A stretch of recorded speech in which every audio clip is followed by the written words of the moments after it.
हम जो है पेटेंट डक्टस आर्टेरियोसिस तक जो है पहुंच चुके थे।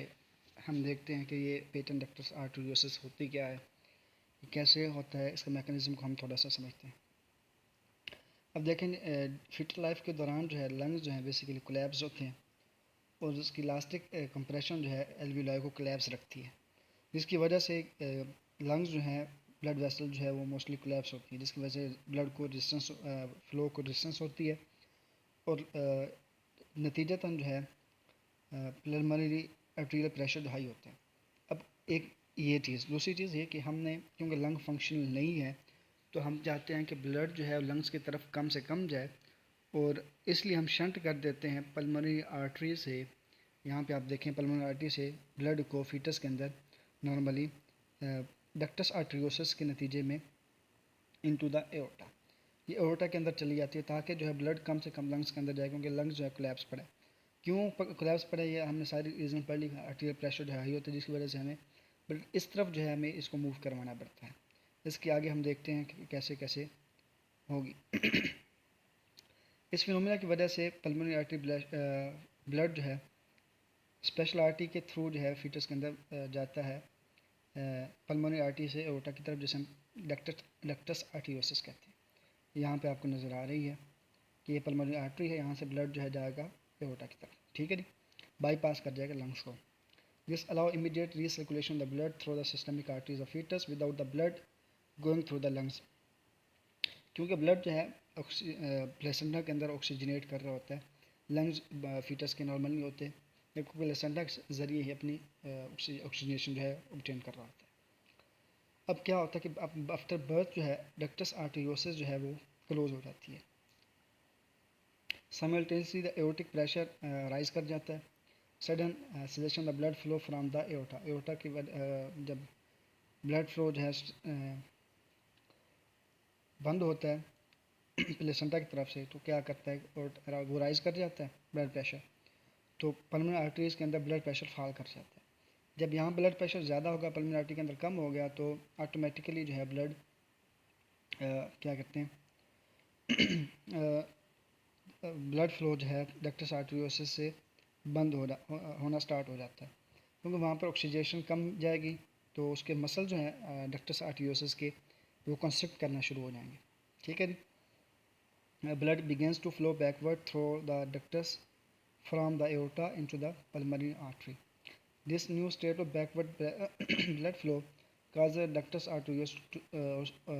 arteriosus to become occluded within a few hours or few days in most babies. The ductus is believed to close because oxygen concentration of the aortic blood flow now flowing through it. ये oxygen concentration ऊपर से जा रही है, नीचे जो है इनको ऑक्सीजन कंसनट्रेशन कम मिल रही है, तो ये स्टेनोज कर जाएगा। अच्छा जी, नॉर्मली जो ऑक्सीजन कंसनट्रेशन जो है twice high होती है than the blood flowing from the pulmonary artery into the ductus arteriosus during the fit life. Fit life के अंदर सेकेंड टाइम कंसनट्रेशन हाई होती है डक्टस आर्टेरियोसिस के अंदर। द ऑक्सीजन जो है वो कंस्ट्रिक्ट कर देती है मसल इन द डक्टस वाल के अंदर, वो पहले आपको बता चुका। और ये पेटेंट डक्टस आर्टेरियोसिस वाला मामला जो है 5000 में से 1 बेबी के अंदर नॉर्मली होता है, यानी बहुत रेयर है कि ये हो।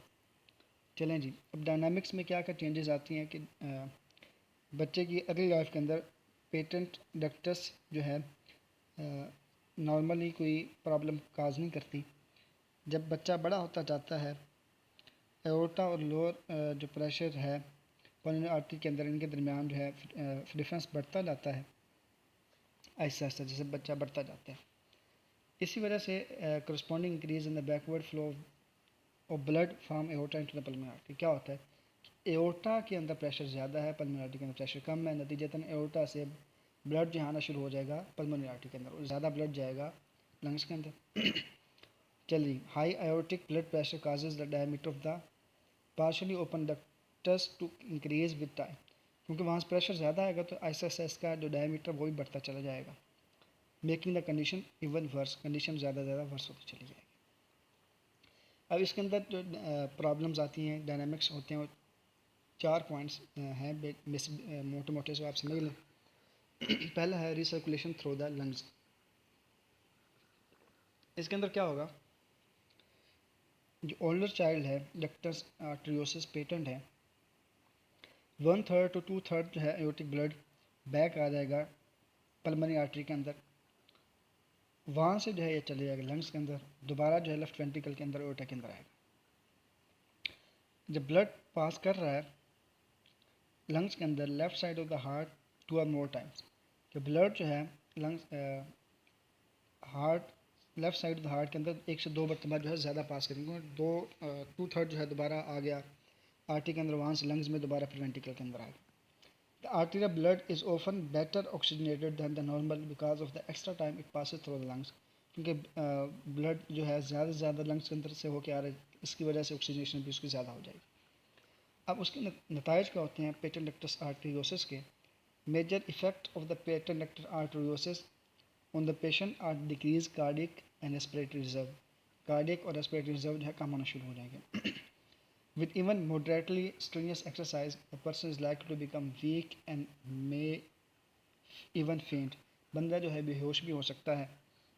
लेफ्ट वेंट्रिकल जो है पंप करता है ब्लड को 2 or more times than normal cardiac output, ज़्यादा उसको वर्क करना पड़ा लेफ्ट वेंट्रिकल को ताकि ब्लड जो है वो पहुंच सके पूरी बॉडी के अंदर, क्योंकि ब्लड जो है जब एओर्टा के अंदर जाता है वापस आ जाता है पल्मोनरी आर्टरी के अंदर, तो कम ब्लड जो है बॉडी के अंदर रहेगा, तो ये पैगाम मिलेगा वेंट्रिकल को भी ज़्यादा से ज़्यादा जो है हार्ट वर्क करो ताकि बॉडी की जो ऑक्सीजन डिमांड पूरी हो सके, इसलिए वेंट्रिकल को ज़्यादा वर्क करना पड़ेगा।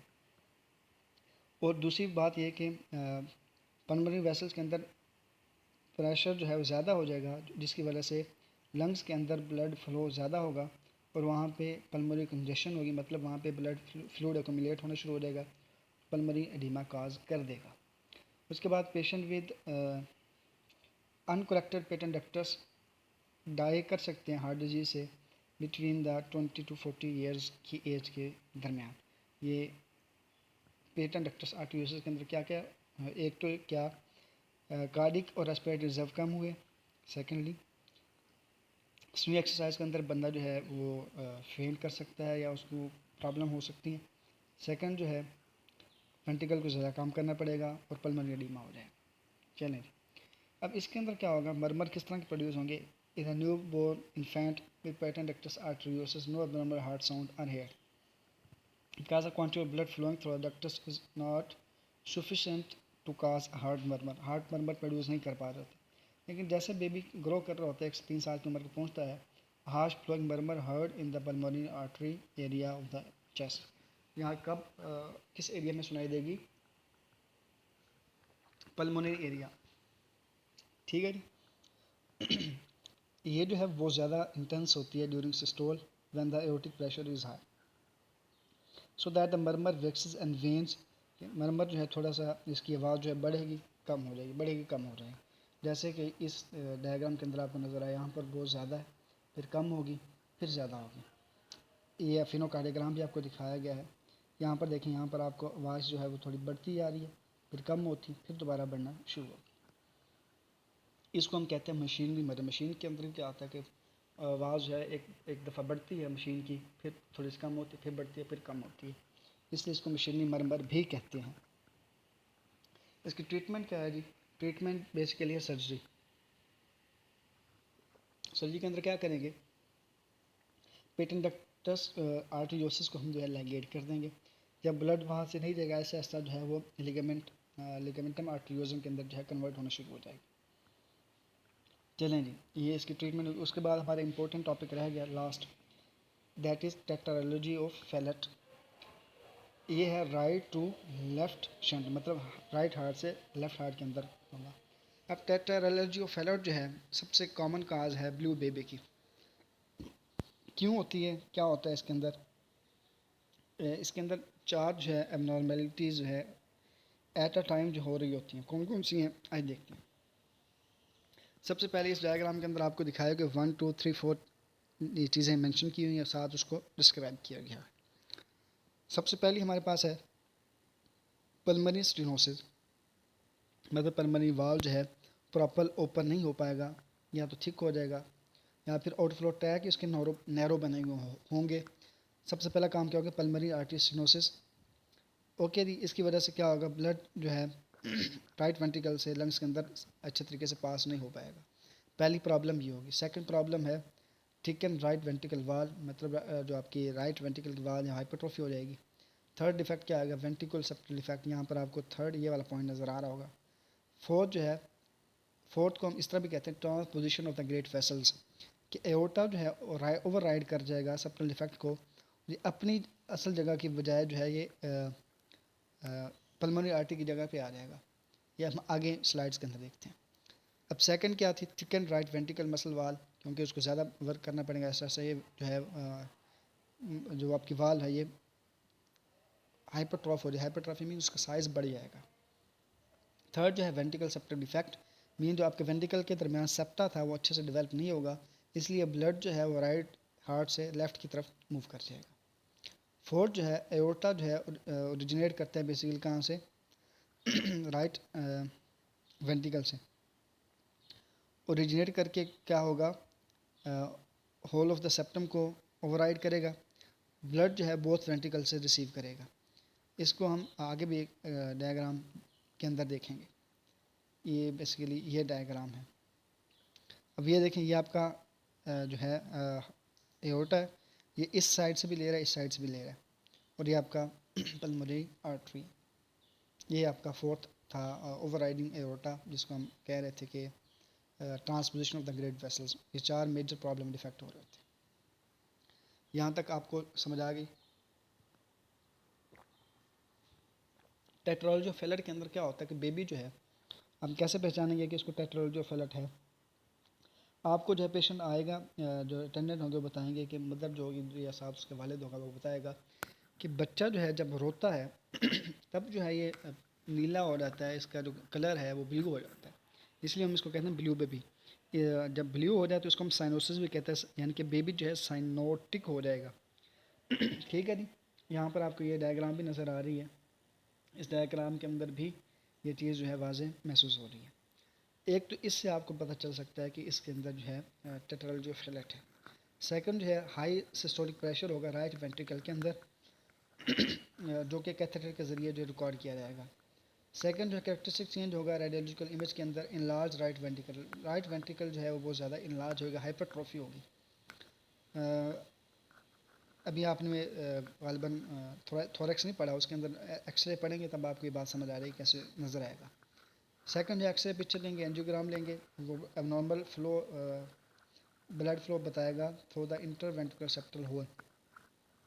ठीक है जी। ये सारी बातें इस तरीके से हम जो है टेट्रोलॉजी का डायग्नोसिस बना सकते हैं। ठीक है नी। और एक यहाँ पर एक बड़ा पॉइंट लिखा है कि 75% of the venous blood return to the heart passes directly from the right ventricle into the aorta without becoming oxygenated। मतलब 75% ब्लड जो है वो उसने जाना था पल्मोनरी आर्टरी के ज़रिए लंग्स के अंदर, जबकि ज़्यादा से ज़्यादा ब्लड जो है एओर्टा के अंदर चला जाएगा तो उसको ऑक्सीजनेशन होगी नहीं, तो ओवरऑल बॉडी के अंदर जो है ऑक्सीजन की कमी हो जाएगी और साइनोसिस होगी। इसी वजह से बेबी जो है ब्लू आपको नज़र आएगा।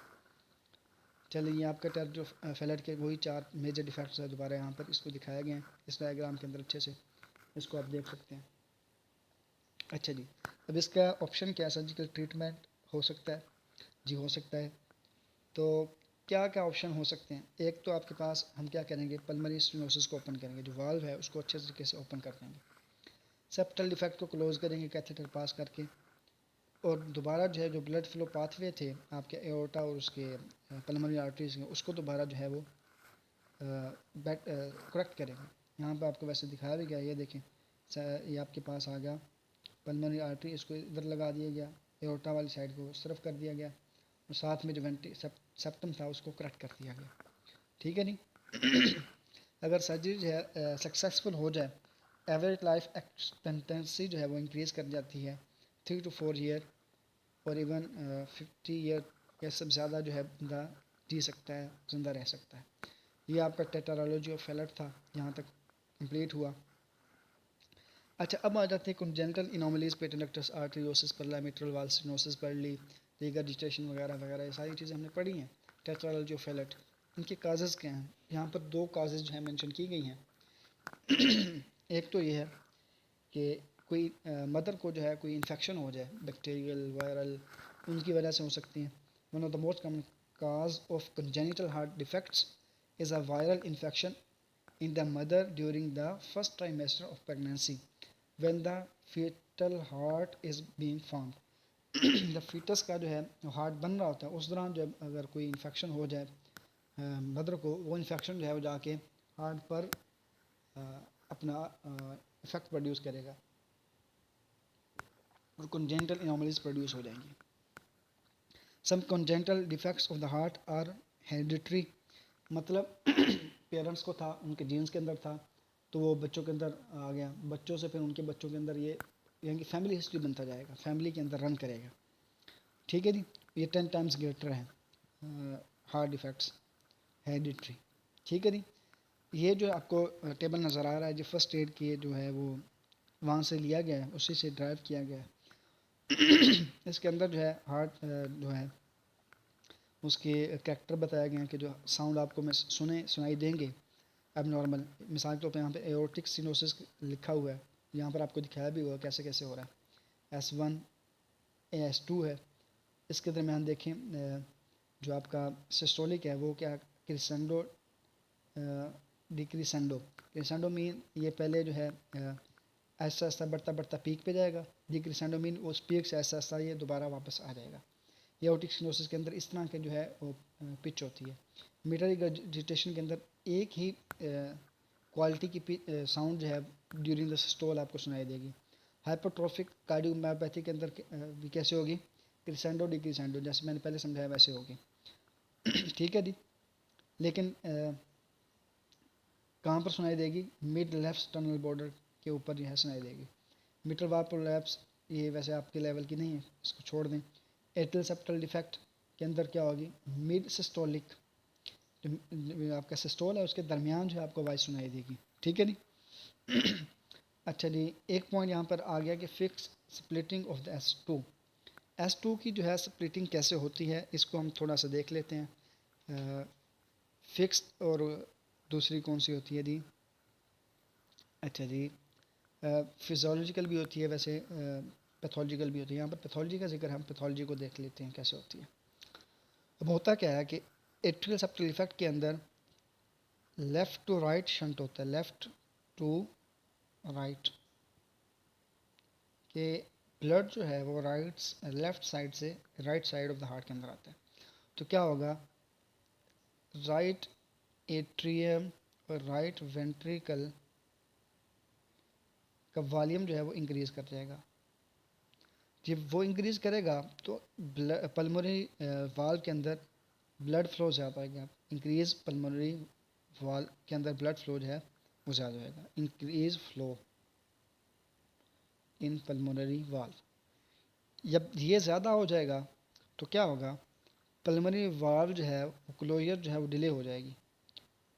ठीक है जी, पल्मोनरी वाल्व की जो क्लोजर है, क्लोजर ऑफ, मैं लिख लेता हूँ पल्मोनरी वाल्व क्लोजर, ये डिले हो जाएगा. जबकि आपका एओर्टा क्लोज कर चुका जब, और आपका जो पल्मोनरी वाल्व जो क्लोज होना था थोड़ा सा डिले हो जाएगा. इसकी वजह से जो है इसके अंदर डिले आएगा. ये पॉइंट आपको गालिबन समझ आ गया होगा. यही यहाँ पर दिखाया गया A2 और P2. बेसिकली S2 साउंड थी जो कि स्प्लिट हो गई इसके अंदर दो पॉइंट के अंदर. देखें A2 इज़ एओर्टिक वाल्व की जो क्लोजर की वजह से साउंड प्रोड्यूस होगी. P2 जो है पल्मोनरी वाल्व की, इसके अंदर जो डिले आ रहा है ये स्प्लिटिंग होगी, मतलब जो आपकी S2 थी वो स्प्लिट होगी, दो पार्ट के अंदर डिवाइड होगी. वेंट्रिकुलर सेप्टल डिफेक्ट के अंदर होलो सिस्टोलिक साउंड होती है, मतलब पूरे सिस्टोल के अंदर जिस तरह मिट्रल रिगर्जिटेशन के अंदर हो रही होती है. ये एक्जिला के अंदर की तरफ जो है रेडिएट कर रही होती है, जबकि ये एक्सटर्नल लेफ्ट एक्सटर्नल बॉर्डर के ऊपर आपको है सुनाई देगी. सेकंड आपके आ रहा है डायस्टोलिक मरमर के अंदर दो चीज़ें थी, एओर्टिक रिगर्जिटेशन, मिट्रल स्टेनोसिस. इसके जो आपके एओर्टिक रिगर्जिटेशन के अंदर डायस्टोल के अंदर डिक्रीसेंडो, मतलब हाई से लो की तरफ जैसे जैसे स्टोल पास करता जाएगा ऐसे ऐसे आवाज़ जो है कम होती जाएगी. ठीक है जी. अच्छा जी, उसके बाद जो है वो मिट्रल स्टेनोसिस के अंदर क्या होगा, इसके अंदर ओपनिंग स्नैप कि सबसे पहले बहुत ज़्यादा आवाज़ होगी फिर कम होगी. ठीक है, फिर जो आपकी वाई की पिच है वो बढ़ती जाएगी, ठीक है नहीं। चलें जी, उसके बाद आ जाती है कंटिन्यूस। पेटेंट एक्टर्स आर्टियोसिस के अंदर जो है मशीन लाइक होती है, ठीक है। इसके अंदर जो है पहले इसके अंदर वैक्सिंग और वेनिंग होती है, मतलब इसके आवाज़ की पिच जो है बढ़ती भी है कम भी होती है, लेकिन through out the systole and diastole आवाज़ आ रही होती है। यहाँ तक आपकी सारी जो है तकरीबन चीज़ें कवर हो चुकी।